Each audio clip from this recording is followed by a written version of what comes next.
another episode of the All Right Power Session. I'm your host, Darian Bryant. And I'm Stephanie Bradley Blue. Welcome you as well. How y'all doing tonight? Good to see you.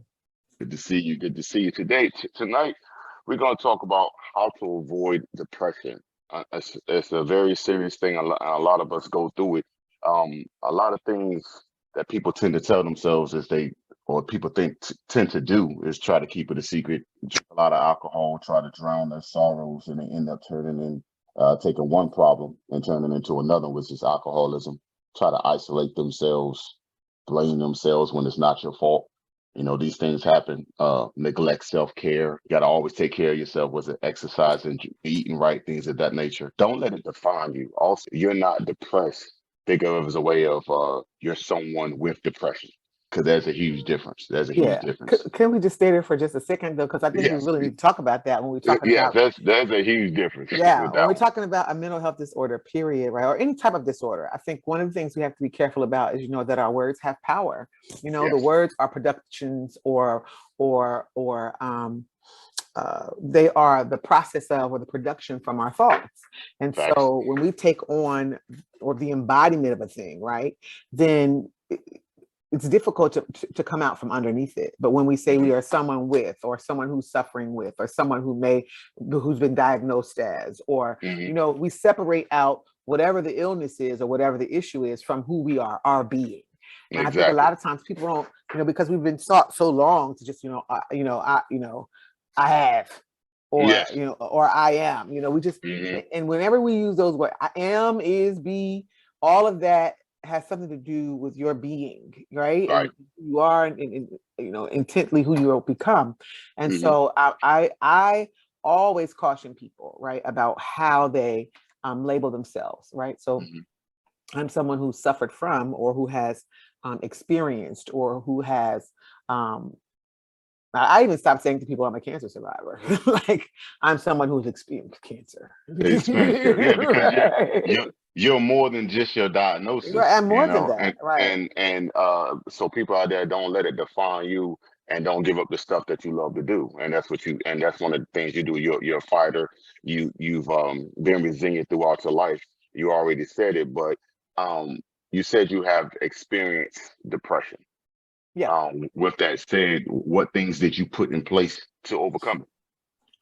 Let me just say this too, just clinically, like therapeutically from that space, Right. just give people clarity that clinical depression is defined by particular symptoms and characterized by very specific things that are very, outlined very specifically in like the DSM. And you can have a bout with depression, and there are so many, like, it's very intense. There's a spectrum when it comes down to depression. I think people think that, you have major depression, you got depression, like, no. Right. I mean, there is a spectrum as it relates to these things. And to be clinically depressed, you have to be persistently depressed for a particular period of time, and there are particular symptoms that have to occur, right? And so when we start talking about, I've suffered with depression, I've had depression, I've been diagnosed with depression at some point in time in my life.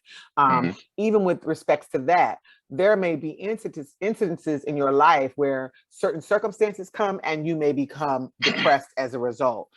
That's not the same as, somebody who has major depressive disorder, right? That disorder is defined by the fact that whatever this disorder is, whatever you're suffering with clinically, mentally, it is affecting your ability to live from day to day. Your activities of daily living are significantly impacted. Right? Yeah. Like you're not able to get up for work. You don't want to get up for work for 2 and 3 days at a time. Like, you're missing work. You're not getting anything done. You're procrastinating. You can't get out of bed. You're losing memory. Your body is aching. And normally you're doing 5 or more of these things every day. I see what you're saying. 5 or more of these things every day for a period of time. Right. That's when that becomes a clinical issue, and when they can start talking to you about dysthymia or major depressive disorder, or there are a couple of different names for the spectrum of that kind of disorder. But there are people who just when life happens, we get depressed, and so that was my experience. Early on, I had some things to happen in my college days, and I was diagnosed with depression at the time. And then it didn't hit me again, but I went through some therapy and just was aware of the signs and stuff. And at 39, I was diagnosed with breast cancer. And because I had known I'd had a history of that, and that something very similar sent me into that same tailspin earlier in my life, I immediately got into therapy. But I mean, it was something that I definitely had to deal with, you know, with 39 years old, recently separated, just getting back on my feet from the death of my father. So I was dealing with complicated grief. And then, Sorry to hear that. I you know, understand. and he had passed away of cancer, and the year following I was diagnosed. And Mm-hmm. so it was just like blow after blow after blow. Like life was like, no, baby girl, we're gonna give you this machine gun of struggle right quick. Of struggle, right. Mm-hmm. And it was like, you know, coming and coming and coming. And I realized that it was affecting my everyday daily living. Like I didn't want to get up.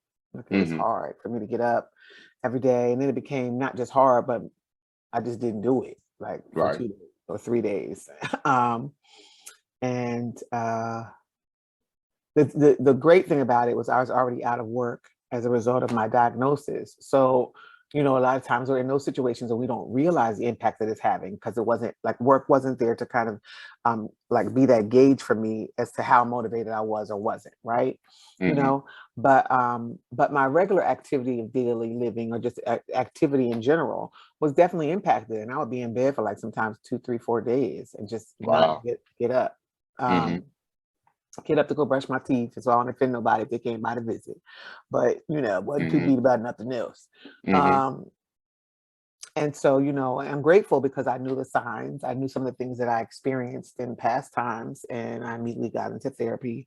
And for a period of time, was on, you know, took medication for it, to kind of, you know, because what tends to happen is when you get in that space, it definitely begins to deal with you physiologically. And so neurologically, you start to deal with serotonin and dopamine levels changing in your body. And sometimes you have to jumpstart that stuff back when it's gotten out of hand. And so, you know, I'm always a proponent of the natural remedies and all that kind of stuff, and prayer and all of those things. And I was doing all of those things.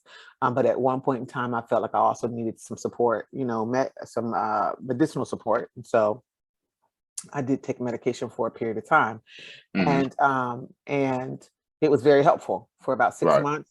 My doctors monitored it, and they said, when you're ready, Stephanie, you can wean off, and we'll help wean you off it. And you think that you're in a better space. And I got myself in a better space, and I started eating better and exercising. And I took medication until I could physically implement certain things to naturally boost those things in my body, you know, like exercise and like re-engaging in the world. But for 6 months I was on chemo, so I couldn't do a lot of that stuff. And so, you know, the medication kind of helped so that I didn't fall into some deep, you know, into deep slumps. But as I felt better, as I got more physical, as I felt like the need to be more motivated, I started to wean off the medication and then start to implement different coping skills and tools into my life. And those are the things that I use now more when I find myself getting sad or feeling a lack of motivation, not having a hard time like facing the world, feeling extreme fatigue, and there's nothing physically wrong with me. I know what to start to implement. I know what I have to, you know, tell myself and start repeating things to myself, changing those negative thoughts, dealing with, you know, depression, you know, comes a lot of times behind negative thinking, persistent negative thoughts that happen over and over again. So when these things start to happen in my life, I know, you know, what tools to implement to kind of jumpstart me and get me back to a better space. And so I'm grateful for that. But that's, you know, years of keeping, you know, a therapist on speed dial and being honest with myself about where I was as a result of, you know, of the many different life circumstances I was dealing with.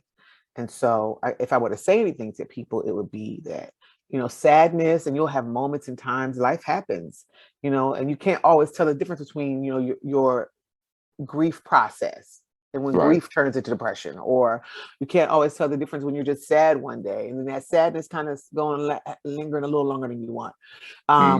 When it starts to be, and what I encourage people is when it starts to affect what you normally do every day, then you need to start talking to somebody about it.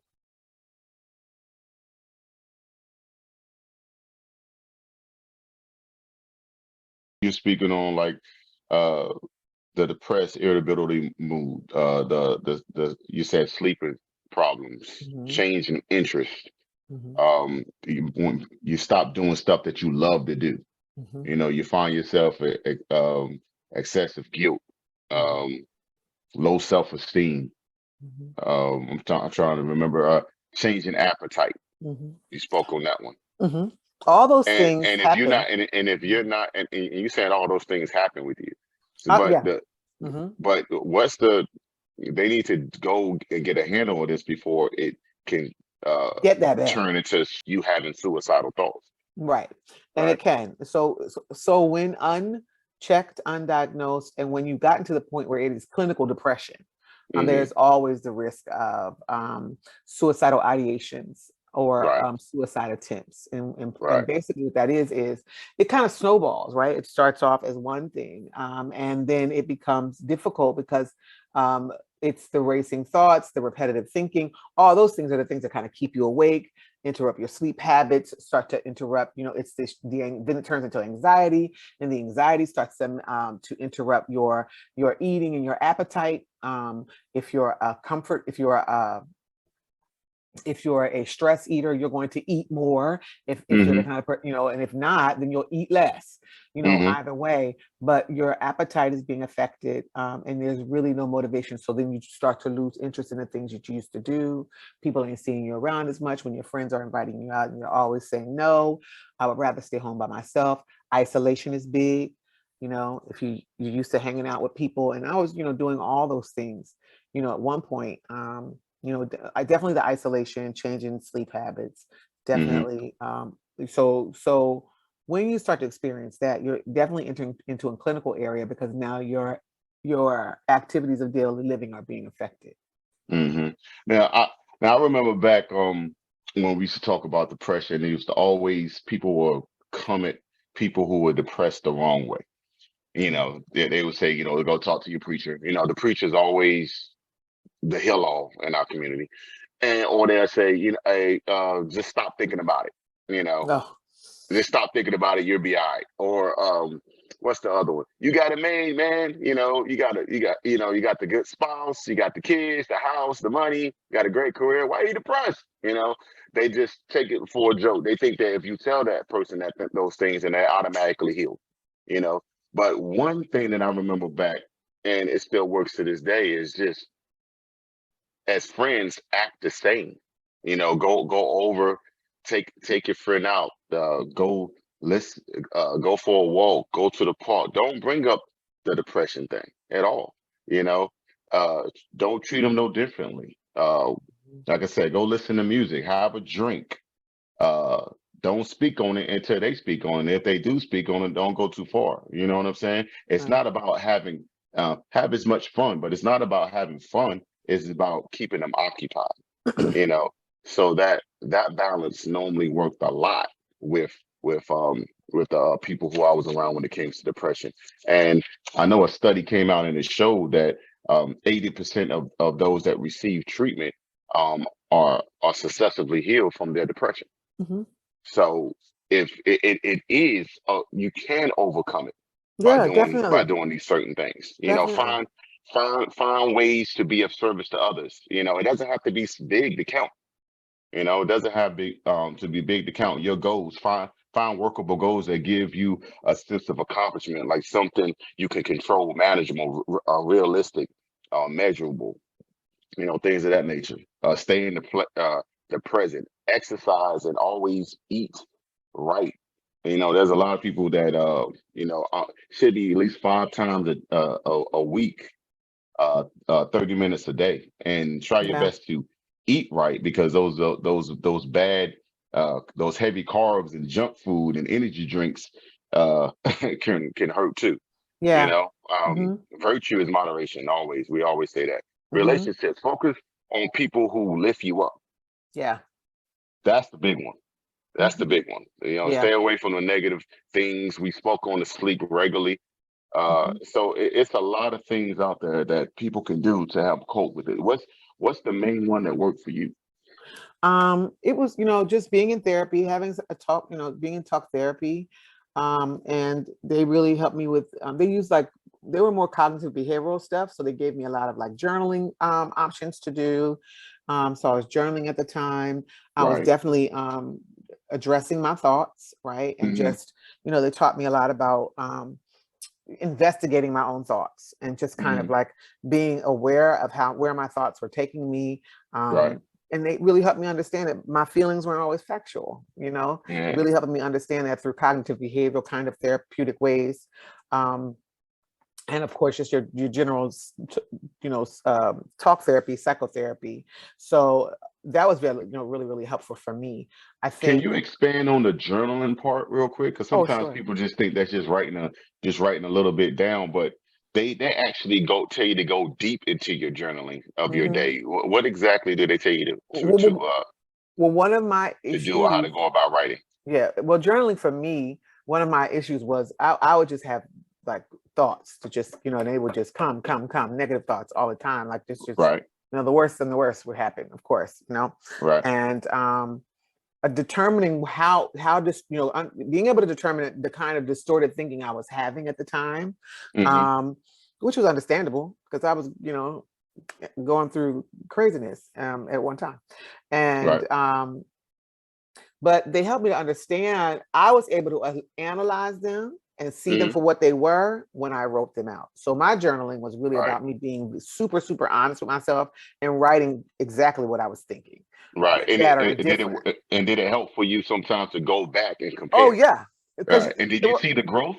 oh definitely Okay. and Yeah. not only that, but you see like how your thoughts and your feelings will trick you, Right. right? Okay. Yeah. you Yeah. know, uh, uh, Right. you know, So and I'm just wanting to expand because a lot of people are watching this. Some people don't think that journaling work. oh, Um, uh, uh, uh, that it doesn't work. Journaling works. it works. It was Hmm. also a great dump for me sometimes, Right. just to be able to have a space, because oftentimes what you're experiencing, other people around you aren't experiencing. I didn't have any Right. 39-year-old friends who had breast cancer. Right. And so, Right. Right. and who had just lost their father and had just became single again. And you know what I mean? I didn't have any friends like that. So who could I Hmm. talk to about this experience? Right.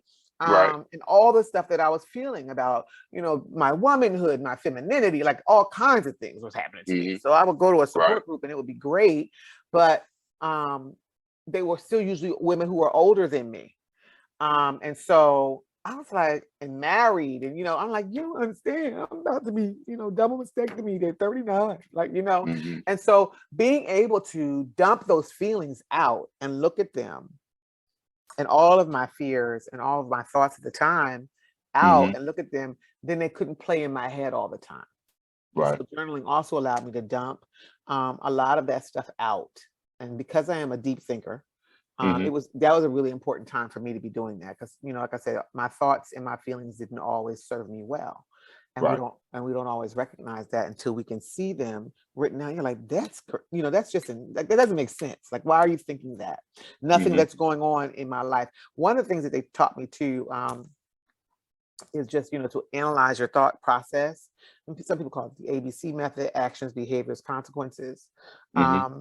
But it's to really assess my thinking. So if I Hmm. wrote down what I was thinking and the things, then it asked me to prove that thought. If that's the thought that you're having, Right. show me in this next column Right. how that thought is true. Right. And nine times out of 10, And if you can't, then what? and you realize that that's just a wayward thought. Right. And so you have to determine for yourself, where's this thought coming from? It's coming from a Hmm. place of fear. It's coming from a place of anxiety, Hmm. and so these are all the things that kind of helps you point out for yourself, and how Right. and it helps you see the feelings that you're having too, that are Hmm. not always factual either.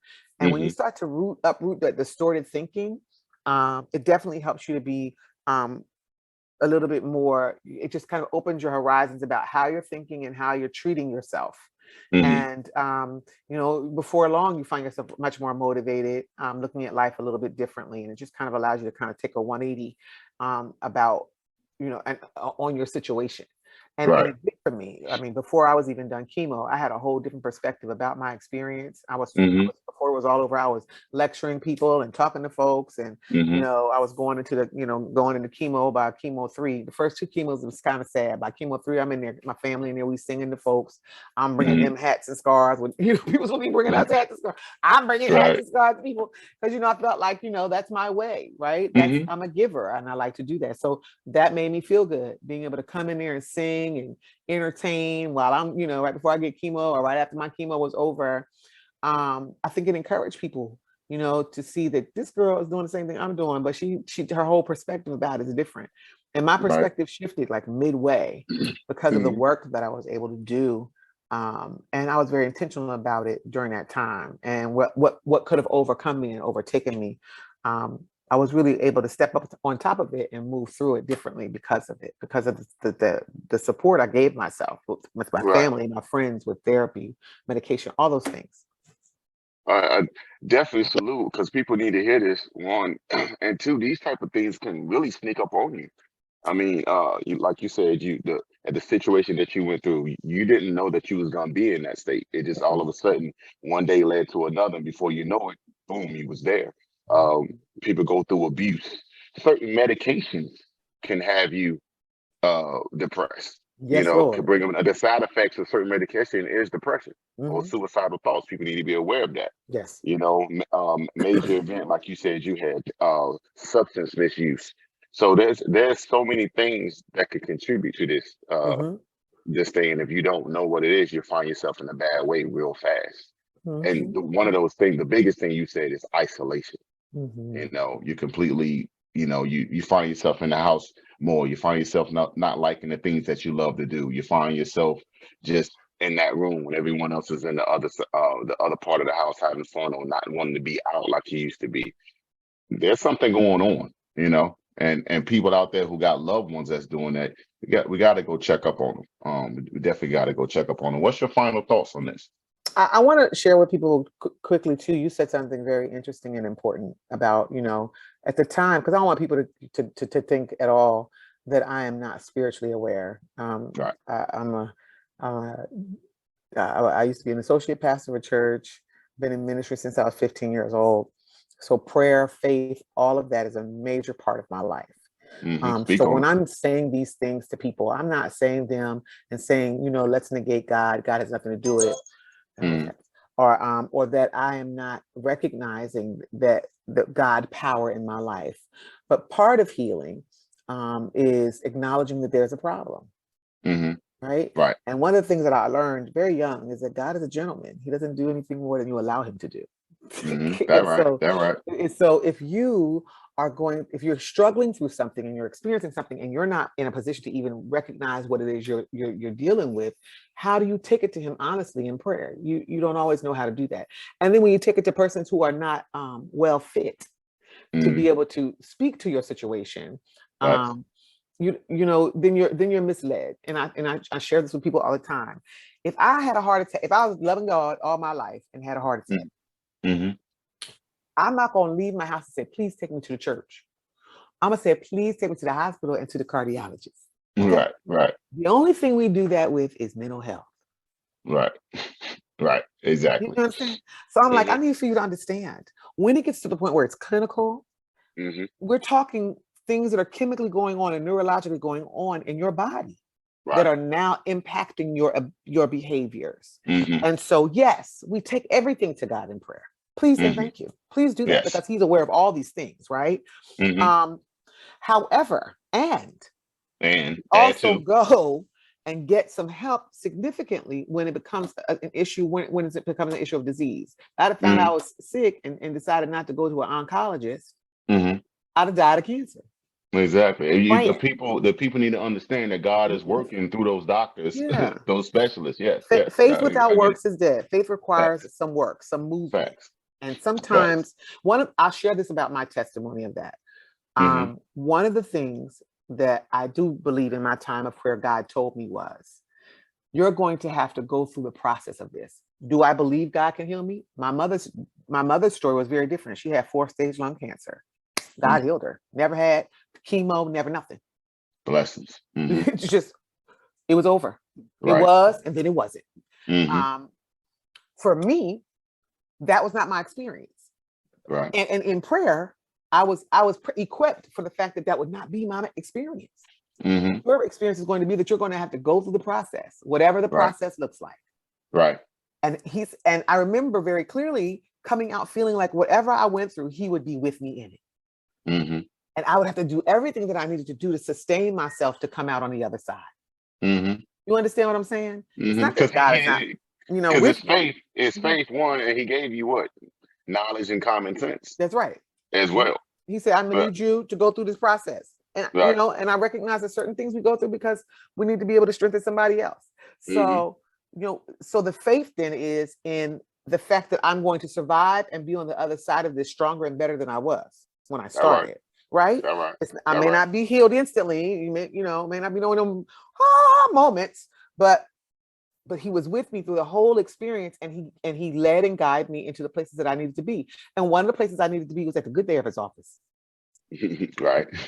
Okay. Taking that good medication. And ain't nothing wrong with it. And people need to be clear with it. Right. Yes. Until it was time. Until it came, and I don't do, I'm not on anybody's medication. I still, my therapist stay on speed dial, but I don't need her every day or every week. You know what I mean? And I'm aware of who I am. That experience has caused me to be very aware. So when I get into bad places, I know I'm in a bad place. Right, exactly. And I know what tools to pull on. Those coping mechanisms that you was taught. There you go. I get it. So what's your final thought? My final thought to people is, we all get sad sometimes, but when that sadness starts to take over our lives in a way that we're not able to live our lives from day to day as we've always done, I encourage you, as I always do, go get some help. Go get some help.